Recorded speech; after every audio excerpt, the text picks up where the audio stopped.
ஷேய் பிரமா அரசுன்னு சொல்லி வச்சு நடத்தி நாசம் பண்ணி ஒரு பேப்பரை விட்டு பாழாக்கிட்டான். அது எல்லாம் கோர்ட்டில் எல்லாத்துக்குமே தெரியும். சர்ச்சி கோர்ட்டாருக்கு பூராமே தெரியும், வழக்கறிஞர்களும் தெரியும். நம்மளும் சாப்பிட்டுக்கிடுவோம், நம்மளும் என்னென்ன வாங்கணுமோன்னு எல்லாருமே நடத்திட்டீங்க. சரியா? இங்கே பூமி கண்ணீர் வடிக்கின்றது. எதுக்கு? விவசாயத்தை அழிக்கும். விவசாயத்து உள்ள இடத்த பூரா இப்போ செண்டு கணக்கு போடுதான். விவசாயத்து இடத்த பூரா செண்டு ஏக்கரு எப்படி போடுதான்? Cent acre போடுதான். எப்படி இதெல்லாம் எப்படியாப்பா அப்படின்னு கேள்வி கேட்காரு. விவசாயத்துக்கு ஒரு குடும்பத்துக்கு எப்படி பிரித்து கொடுக்கணும்னு கோர்ட்டிலேருந்து கொடுத்துருக்கணும். கோர்ட்டிலேருந்து எல்லாமே விட்டுட்டிய. இடத்த விற்க உள்ள வழக்காடுது. செண்டு கூட வழக்காடுது. இத்தனை செண்டு, இத்தனை பாகம், இத்தனை சதுரடி, எப்படியே இதுக்காப்பா கொடுத்துருக்காரு? அப்பா, இந்த நாசம் பண்ணி வச்சுருக்கான் அரசியல்வாதி முட்டா பேக. கணக்கு போட்டாச்சுப்பா. தண்டனை கணக்கு கடவுள் தான் போடுவார். நீதிமன்றத்தில் கைலாசத்துலேருந்து விட்ட கணக்கு உள்ளே விட்டுருக்காருல, அதுதான் கணக்கு ஏற்றி வச்சுருக்காருல, அதுதான் கணக்கு. நீதிமன்றத்திலேருந்து கொடுக்க முடியாது, தண்டனை கணக்கு கொடுக்க முடியாது. அவர் தண்டனை போடுற வேண்டிய நேரத்தில் தண்டனை போடுவார். அப்போ நேரம் தான் ஓடுவான். ஈ மாதிரி கிடக்கா.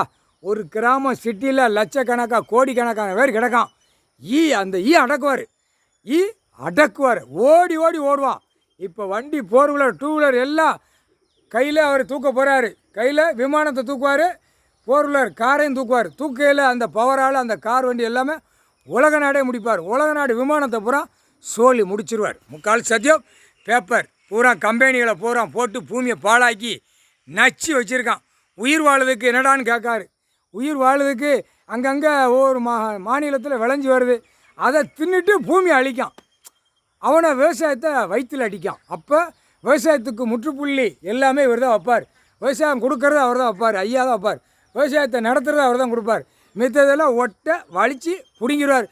உண்ட கோமணத்தோடு தான் போவாடா. அவர் உருவி விட்டுருவாரா. இப்போ உருவை பூமியில் இறங்கியிருக்காரு.